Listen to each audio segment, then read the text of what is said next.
So the Xbox co-creator has listed reasons how Microsoft and the Xbox One can basically beat the PS4. Let's hear it. But before we get to this video, here's the question of the day.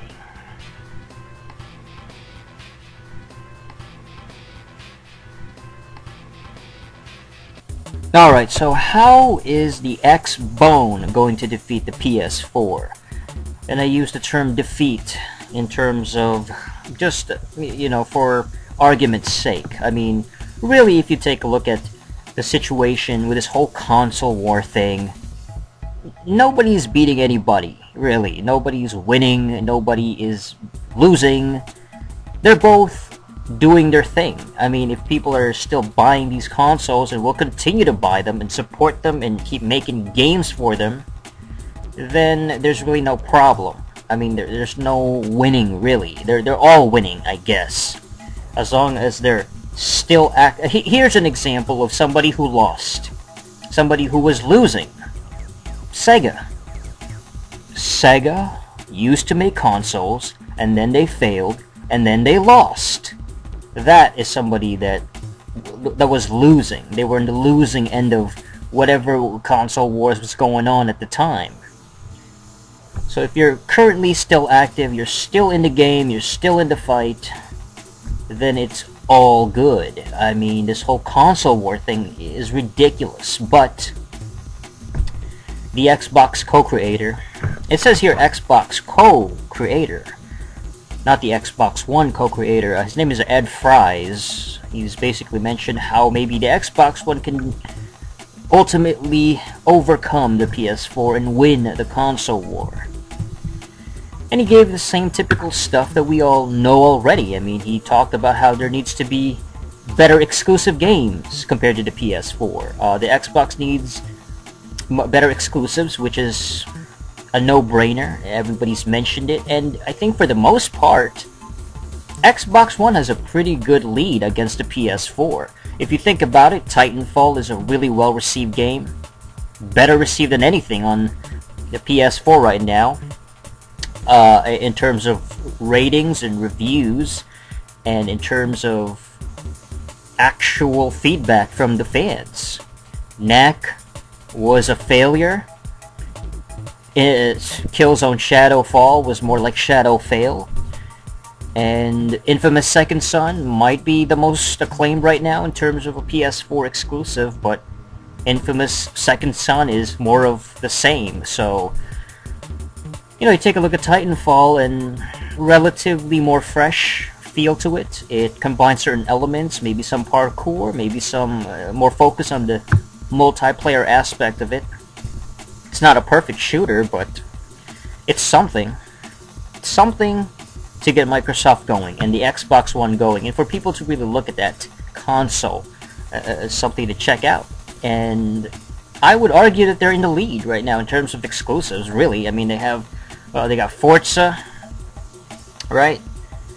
So they got certain things going on, and I'm sure they'll have more in the future. He also mentioned how, you know, Xbox One needs to have more open stuff towards the indie development, alright?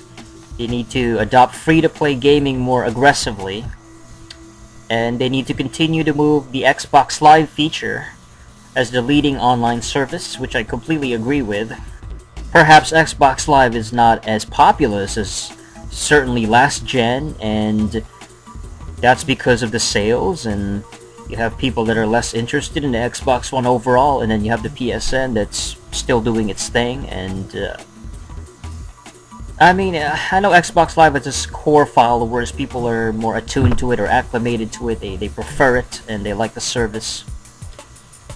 They need to show people why they included the new Kinect on every machine by demonstrating a compelling use for it.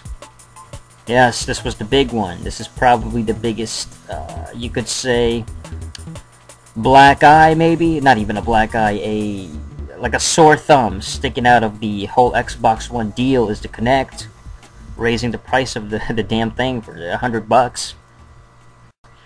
Demonstrating a compelling use for it, and to this day I still don't understand why there's a Kinect.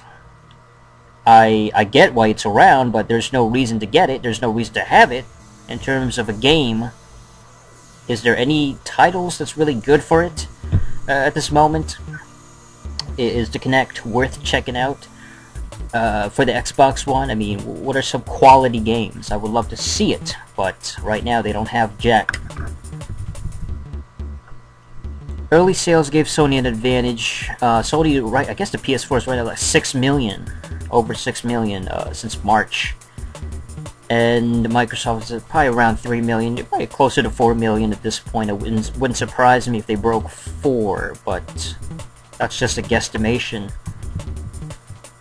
And he also buried basically virtual reality. You know, he didn't think that the Oculus Rift and the Project Morpheus thing by Sony is not going to be a big success. You know, maybe core gamers might get into it, they might like it, but he compared it to 3D TV.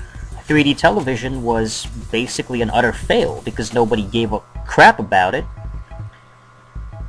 And he was just skeptical about the virtual reality thing. He was not sure if casual, general gamers will buy into it.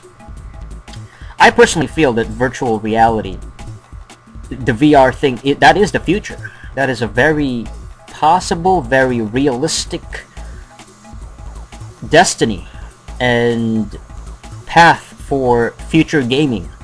And when I say future, I'm not talking about the Oculus Rift or Project Morpheus. I'm talking 50 years down the road, 100 years down the road, 500 years down the road if gaming is still around, 1,000 years down the road, where the technology for virtual reality is so advanced and so developed to the point that it becomes so different and more immersive than anything we can experience now. And the affordability is there, the technology is there, and people are willing to try something different, and that becomes the standard. And I always think about that. I always think about what futuristic games will be available, what kind of approach there'll be, because gaming is going to be so different, considering that if it's still around, the technology will change completely. I can only imagine what it'll be like, whether it's holograms, virtual reality, some sort of new thing, because I've mentioned this before, but gaming today as it is, as advanced as it seems to be, and you compare it to technology from 500 years ago, 100 years ago even, it's completely amazing, it's incredible, it's almost unbelievable. But fast forward, 100 years from now, 200 years from now, the technology they'll have, it's going to be nuts, provided that they keep improving technology. So VR is definitely the future, I think, but maybe not in this generation, maybe not even in this lifetime.